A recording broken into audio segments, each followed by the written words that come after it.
যখন হাসিনা এবং ফ্যাসিবাদের আমলে ডক্টর মোহাম্মদ ইউনূসকে মামলা দিয়ে হয়রানি, যখন শ্রম ভবনে লিফট বন্ধ করে তাকে সিঁড়ি দিয়ে ওঠার ব্যবস্থা করে, তখন ওই ডক্টর ইউনূসের বিপদের সময় ওই নুরুল হক নূর গণ অধিকার পরিষদ রাজপথে প্রতিবাদ করেছিল।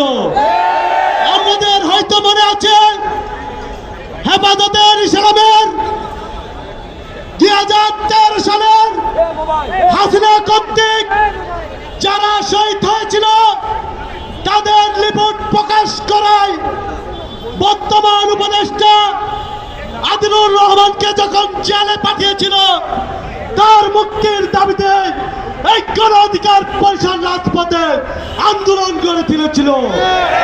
আমাদের হয়তো মনে আছে ডক্টর আসিফ নজরুলকে যখন তার জীবনবন্ধে ছাত্রলীগ তালাবদ্ধ করে রেখেছিল, এই ছাত্র যুব অধিকার পরিষদের নেতা কর্মীরা এই ঢাকা বিশ্ববিদ্যালয়ে মুক্তি দিয়ে লড়াই করেছিল।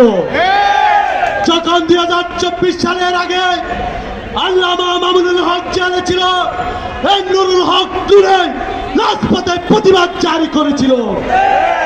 যখন জামাতকে নিয়ে কেউ কথা বলতেছিল না, একমাত্র নুরুল হক নূর প্রত্যেকটা সমাবেশে বক্তব্য এই জামাতের পক্ষ হয়ে কথা বলেছিল।